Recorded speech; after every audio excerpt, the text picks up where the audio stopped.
వినిపిస్తూనే ఉంది, చూపిస్తూనే ఉన్నారు. వాళ్ళ తరపున మీ వాయిస్ వినిపిస్తున్నారు. నిన్న గూడా గాంధీ భవన్‌కి ఎవరైతే వినతి పత్రం ఇవ్వటానికి వెళ్తున్నారో వాళ్ళకి మద్దతుగా మీరు గూడా మాట్లాడారు. అక్కడికెళ్లారు కాబట్టి అరెస్టులు చేశారు మిమ్మల్ని. కానీ ఒక నిరుద్యోగుల పక్షాన మాట్లాడుతూ మీ గళాన్ని వినిపిస్తున్న మిమ్మల్ని గూడా అరెస్ట్ చేయడం ఏంటని నిరుద్యోగులందరూ గూడా ప్రశ్నిస్తున్నారు. అయితే కాంగ్రెస్ ప్రభుత్వం నోటిఫికేషన్‌లు ఇవ్వట్లేదు, ఉద్యోగాలు ఇవ్వట్లేదు, పైగా ఇలాంటి అరెస్టులు చేస్తుంది. వీటన్నిటిని ఎలా చూస్తారు? అసలు నిరుద్యోగుల ఈ సమస్యకు కారణాలేంటంటారు? సమస్య మూలాలు అసలు తెలంగాణ రాష్ట్రం ఏర్పడిందే నీళ్లు, నిధులు, నియామకాలు అనే పదంతో ఏర్పడింది. నీళ్ల గురించి, నిధుల గురించి పంచాయతీ జరుగుతుంది. కానీ ఉద్యోగాల గురించి ఏ ప్రభుత్వాలకు కనీసంగా ఆలోచన కూడా లేదు. ఎందుకంటే వాళ్ళ తెలంగాణ పబ్లిక్ సర్వీస్ కమిషన్ దగ్గరనే 30 లక్షల మంది పేర్లు నమోదు చేసుకున్నారు. పేర్లు నమోదు చేసుకున్న వాళ్ళు మళ్ళొక 30 లక్షల మంది ఉంటారు. 60 లక్షల మంది ఉన్నారు. ఇవాళ నిరుపేదలకు రేషన్ కార్డు ఇవ్వాలని ఒక సిస్టమ్ ఉంది, ఇందిరమ్మ ఇల్లు ఇవ్వాలని ఒక సిస్టమ్ ఉంది, రైతులకు రైతు బంధు ఇవ్వాలని సిస్టమ్ ఉంది, మహిళలకు కూడా ప్రత్యేకంగా ఫ్రీ బస్ అనే స్కీమ్ ఉంది. మన నిరుద్యోగులకు ఏ స్కీమ్ లేదు. నిరుద్యోగులకు ఏ స్కీమ్ లేకుండా, ఒక భవిష్యత్తు కార్యాచరణ లేకుండా ఈ ప్రభుత్వాలు నడుస్తూ ఉన్నాయి. రేపు రాబోయే ఉద్యమాలన్నీ నిరుద్యోగ ఉద్యమాలే. ఇవాళ ఆన్లైన్ మోసాలు పెరుగుతున్నాయి. ఆన్లైన్ మోసాలు ఎవరు చేస్తున్నారంటే చదువుకున్నటువంటి వ్యక్తులే చేస్తున్నారు. అంటే ఉద్యోగం దొరకట్లేదు. వాడు 30,000 40,000 జీతం ఇస్తా అంటే వాడు చేయమన్న పనికిమాలిన పనులన్నీ కూడా నిరుద్యోగులతో చేయించే ఒక పరిస్థితి ఏర్పడింది.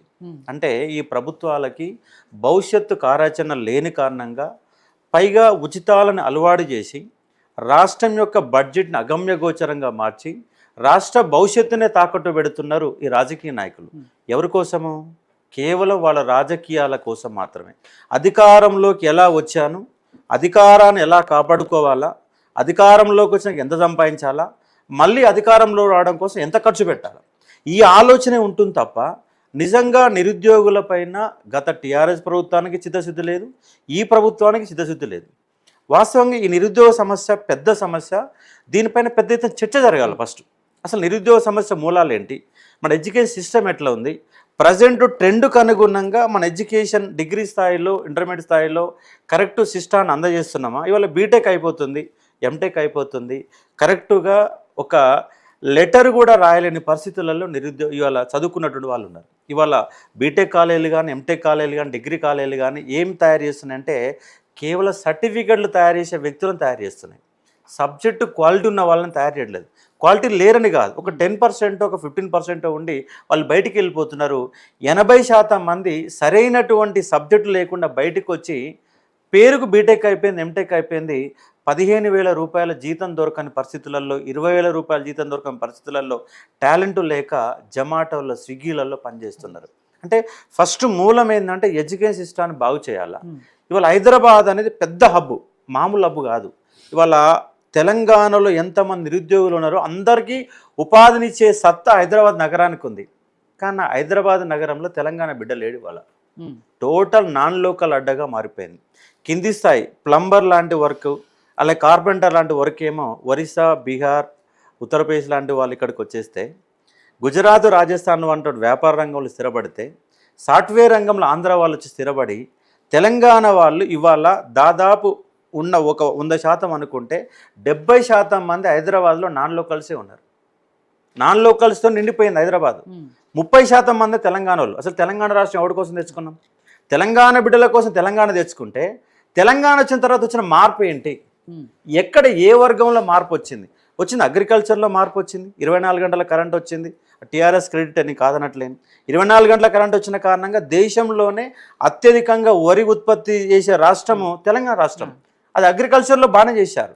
కానీ అగ్రికల్చర్ కంటే ఒక రైతు కుటుంబం ఉంటే, రైతు కుటుంబంలో ఒక నిరుద్యోగి ఉన్నాడు, ఒక్కలేదు 2 నిరుద్యోగులు ఉన్నారు. రైతుకు వచ్చే ఇన్కము దీన్ని చేయలేకపోతున్నారు. ఇవాళ రైతు బంధు మంచి స్కీమ్, ఎకరానికి 5,000 రూపాయలు, 6,000 రూపాయలు ఇస్తున్నారు. నేనేమంటున్నంటే ఎకరానికి 5,000 రూపాయలు, 6,000 రూపాయలు ఇవ్వకు, పండించిన వాడికి 7,500 రూపాయల పత్తికి మీరు మద్దతు ధర ఇస్తున్నారు. 7,500, 8,500. ఇలా ప్యాడీకి ఇవాళ మన సన్నాలు బండి 500 రూపాయలు బోనస్ ఇచ్చారు. 1,000 రూపాయలు ఇవి. పండించిన వాడికి న్యాయం జరుగుతుంది. 100 ఎకరాలు ఉన్నవానికి ఉచితంగా రైతు బంధు పలహారాలాగా పంచిపెడుతూ నిరుద్యోగులను పట్టించుకోకుండా నిరుద్యోగ వృత్తి ఇస్తామని గత టీఆర్ఎస్ గవర్నమెంట్ 3,000 రూపాయలు ఇస్తామంటే కాంగ్రెస్ గవర్నమెంట్ పోటీపడి 4,000 రూపాయలు అని చెప్పింది. ఇచ్చారా? ఒక్కరికన్నా నిరుద్యోగులకు ఇచ్చారా? డిగ్రీ అయిపోతే కార్డు ఇస్తామన్నారు, పీజీ అయిపోతే కార్డు ఇస్తామన్నారు, లోన్లు ఇస్తామన్నారు, రుణాలు ఇస్తాను. మాకు ఏదొద్దండి, ఉద్యోగాలు ఇవ్వండి. మీరు మేనిఫెస్టో ఇచ్చారు, క్లియర్ కట్గా ఇచ్చారు.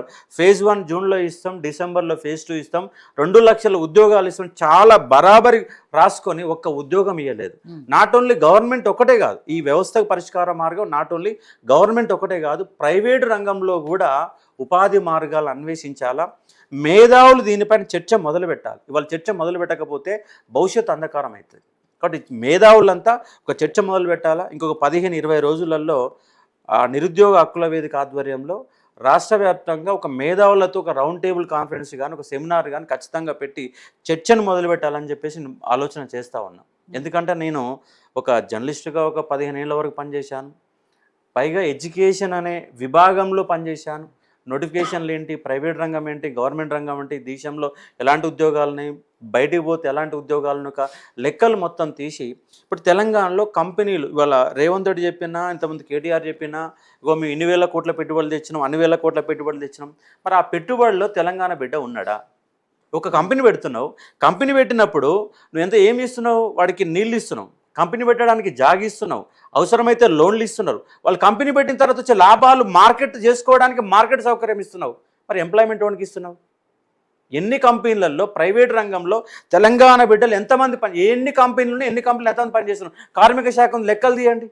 ప్రైవేట్ రంగంలో మొత్తం హైదరాబాద్లో ఉన్నటువంటి కార్మికులు ఎంతమంది, అంటే ఇండస్ట్రియల్ సెక్టర్లో ఎంతమంది పనిచేస్తున్నారు, సాఫ్ట్వేర్ రంగంలో ఎంత పనిచేస్తున్నారు, ఎన్ని రకాల కంపెనీలు ఉన్నాయి, ఆ ఉన్న కంపెనీలలో తెలంగాణ బిడ్డలు ఎంతమంది పనిచేస్తున్నారు లెక్కలు తీయాలి.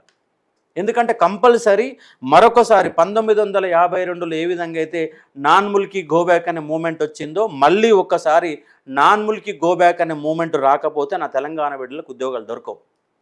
ఒకవేళ హైదరాబాద్లో ఉన్న కంపెనీలో తెలంగాణ బిడ్డకు ఆ స్థాయిలో సబ్జెక్ట్ లేదు, నాలెడ్జ్ లేదు, పనికి రావడానికి కూడా పనికొచ్చేవాడిగా మార్చే యొక్క అవసరం కూడా ప్రభుత్వాన్ని. మార్చుకో, జిల్లాకు ఒక స్కిల్ డెవలప్మెంట్ యూనివర్సిటీ పెట్టు. ఒక జిల్లాకి ఇవాళ 6,500 కోట్ల రూపాయలు మహిళా ఫ్రీ బస్సు పెట్టినావు. ఒక 5,000 కోట్ల రూపాయలు పెట్టి ఒక్కొక్క జిల్లాలో 100 కోట్ల రూపాయలు పెట్టి ఒక స్కిల్ డెవలప్మెంట్ ప్రోగ్రామ్ పెట్టు. ఆ స్కిల్ డెవలప్మెంట్లో ప్రతి విద్యార్థిని 8 గంటల నుంచి సాయంత్రం 8 గంటల వరకు బలవంతం కూర్చోబెట్టు. వాడికి 3,000 రూపాయలు స్టైపెండ్, 6 నెలల పాటు బయటికి వెళ్లకుండా రోజు 24 గంటలు వాడికి హాస్టల్ వసతి కల్పించి, వాడికి ఇంగ్లీష్ రావద్దు ఇంగ్లీష్ నేర్పు, వాడికి స్పెషల్ స్కిల్స్ నేర్పించు. ఎందుకు పనికిరాడండి? ప్రతి ఒక్కడు చదువు రాదనేవాడు ఎవడు ఉండడండి. ప్రతి ఒక్కడి చదువు వస్తుంది, ఓనికి ఎక్కువ వస్తుంది, తక్కువ వస్తుంది. ఆ తక్కువ వచ్చేవాడిని ఎక్కువ వచ్చేగా మార్చి ఉద్యోగ కల్పన చేయకపోతే భవిష్యత్తు అనేది తెలంగాణ రాష్ట్ర యొక్క భవిష్యత్తు అనేది అంధకారంగా మారుతున్నది. టాలెంట్ ఉన్నవాడు హైదరాబాద్కి వచ్చి ఉద్యోగం చేస్తున్న దొంగ మాటలు చెప్పొద్దు, ఆ మాటలు వద్దు. లేదు, తెలంగాణ వాడిని నీ కంపెనీకి అవసరం వచ్చే విధంగా నువ్వు స్కిల్స్ నేర్పించు. స్కిల్ నేర్పించడంగా ఉద్యోగం కంపల్సరీ. నువ్వు కంపెనీ స్థాపించేటప్పుడే నీ అవసరాలు ఏందో చెప్పు. ఇగో నా తెలంగాణ బిడ్డలకు 80% ఇస్తా, 90%. ఇప్పుడు హర్యానా రాష్ట్రం స్థానిక కోటాకు సంబంధించిన చట్టం చేసింది, కాకపోతే పూర్తిస్థాయిలో ఇంప్లిమెంట్ చేయడం లేదు. ఏపీ కూడా 90% స్థానికులకు ఉద్యోగాలు చట్టం చేశారు, అది పూర్తిస్థాయిలో ఇంప్లిమెంట్ కావడం లేదు. మరి తెలంగాణ వచ్చిన మూలాలు తెలంగాణ రాష్ట్రం ఎందుకు వచ్చింది? ఆంధ్రప్రదేశ్ రాష్ట్రం ఉన్న సందర్భంలో మళ్ళీ తెలంగాణ రాష్ట్రం తెచ్చుకుంది. ఎవరి కోసం తెచ్చుకుంది తెలంగాణ రాష్ట్రం? తెలంగాణ వాడి స్థానం లేని తెలంగాణ రాష్ట్రం వచ్చే ఏం లాభం? కాబట్టి ఈ దిశగా మేధావులు ఏ రోజైతే మనం గోబ్యాక్ ఆంధ్ర బోగను పెద్ద ఎత్తున కొట్లాడి తెలంగాణ రాష్ట్రం తెచ్చుకున్నాక మళ్ళీ ఆంధ్రలో తెలంగాణతో ఏం పని?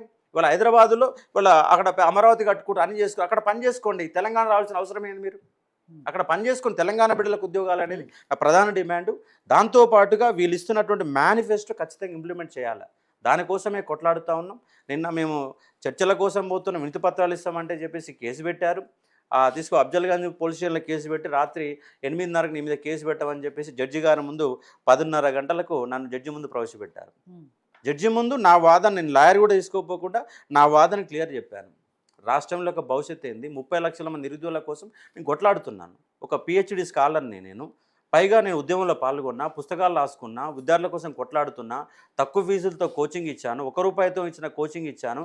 ఇవన్నీ చేస్తున్నా నేను నిందితుని ఎట్లయితా? మీ వస్తున్నది ఒక 50 మంది 100 మంది వస్తే మీరు 1000 మంది పోలీసులు పెట్టుకుంటే దాని బాధ్యుడు ఎవరు? కనీసం మీ మీద ఏం కేసు పెట్టారు, ఎందుకు పెట్టారని చెప్పారా? నిన్న అంటే మీరు యూట్యూబ్ ద్వారా పిల్లల్ని ప్రొవోకేట్ చేస్తున్నారు, వాళ్ళు రెచ్చగొడుతున్నారు అనే ఉద్దేశంలో కేసు పెట్టాను నా మీద.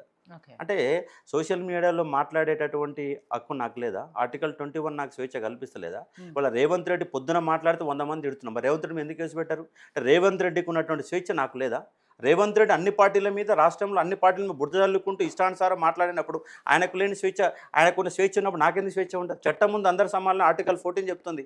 మరి రేవంత్ రెడ్డికి ఎంత స్వేచ్ఛ ఉంది, నాకు అంత స్వేచ్ఛ ఉంది. కేటీఆర్కి ఎంత స్వేచ్ఛ ఉందో నాకు అంత స్వేచ్ఛ ఉంది. ఆమె ఎందుకు కేసులు పెట్టాలా? నిరుద్యోగ సమస్యకు మీరు మాట్లాడారు, లేని అసలు ఇవ్వని ఉద్యోగాలు మేమే ఇచ్చిన 60,000 రేవంత్ రెడ్డి అంటే 70,000 శ్రీధర్ బాబు అంటాడు. అంటే శ్రీధర్ బాబుకు నాలెడ్జ్ ఎక్కువ ఉందా, రేవంత్ రెడ్డికి నాలెడ్జ్ తక్కువ ఉందా? 60,000 ఒక్కటి తెల్లారే 70,000 10,000 ఉద్యోగాలు ఎట్టేసాయి. అంటే ఒక రోజులో నోటిఫికేషన్ వచ్చి ఎగ్జామ్ పెట్టి రిజల్ట్ వచ్చి అన్నీ అయిపోతాయా? నిజంగా మీరు అధికారంలోకి వచ్చినాక మీరు ఇచ్చిన నోటిఫికేషన్ చెప్పండి, ఉద్యోగాలు చెప్పకండి. నోటిఫికేషన్ ఇవ్వకుండా ఉద్యోగాలు ఇస్తారా? ఇవ్వరు కదా.